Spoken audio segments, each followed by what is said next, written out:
आजकल बटेंगे तो कटेंगे बहुत चल रहा है नवाब मलिक साहब बीजेपी का। वाहियात बात है, योगी जी का वाहियात बात है, बटेंगे तो कटेंगे। वाहियात बात है। इसी तरह के नारों से तो उत्तर प्रदेश साफ हो गया। साफ हो गया? कहां साफ हो गया? देखिए लोकसभा में क्या हुआ। 5 बार जीती है बीजेपी वहां पर। 14 में जीती, 17 में जीती, 19 में जीती, 22 में जीती। लोकसभा में क्या हो गया देखिए ना। 5 सीटें कम हुई हैं। तो क्यों हुई? वाहियात बातों से हुई। अजीत पवार, कल मैंने अजीत दादा का इंटरव्यू किया था तो उन्होंने कहा कि ये यूपी में चलता होगा, यहां नहीं चलेगा।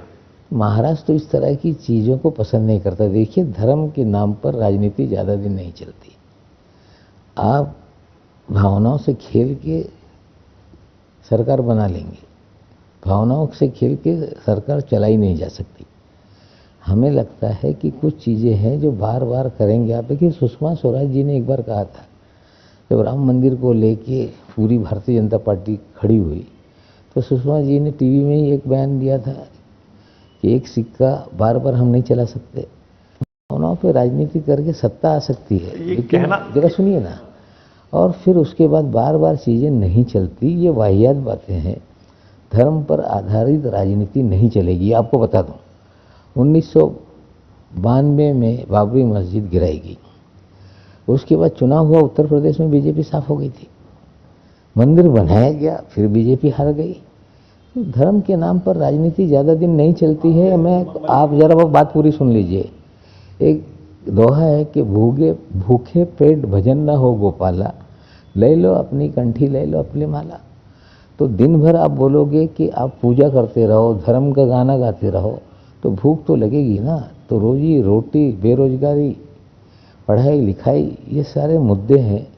इसको लेके काम करो, इन मुद्दों पे चुनाव लड़ो, लोग आपके साथ। आप जो कह रहे हैं कि धर्म के नाम पर राजनीति चलती नहीं है, महाराष्ट्र में ये सब नहीं चलता है। बीजेपी और शिवसेना ने, बाल ठाकरे ने, बीजेपी ने, इन्होंने राजनीति सारी हिंदुत्व की है और इतने साल राज किया इन्होंने महाराष्ट्र पर, सरकार बनाई, लोकसभा में विधानसभा में इतनी सीटें, इतना वोट लिया।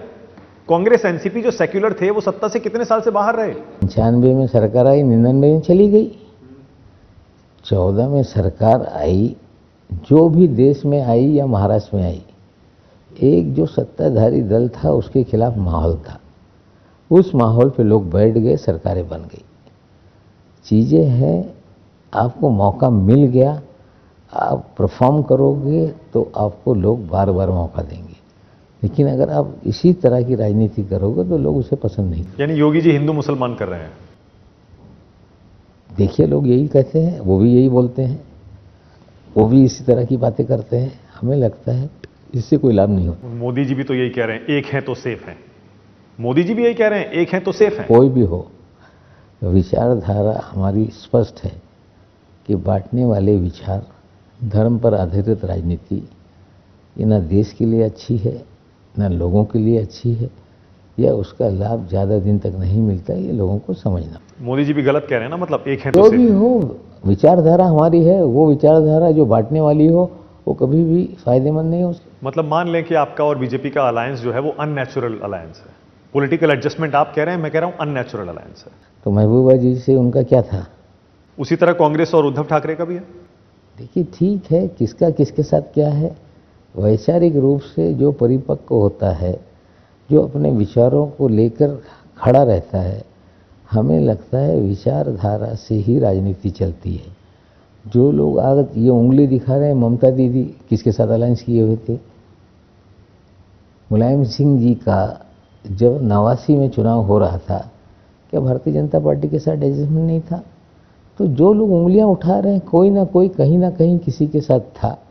और आज ठीक है, परिस्थितियां ममता दीदी हो, समाजवादी पार्टी हो, या जनता दल उस समय की रही हो, या बहुत सारे दल हैं, फारूक अब्दुल्ला साहब हैं, तो सब लोगों का एडजस्टमेंट कभी ना कभी रहा है। लेकिन जो विचारधारा से छोड़कर बिल्कुल अलग हो जाएगा वो टिक नहीं पाएगा। ओके।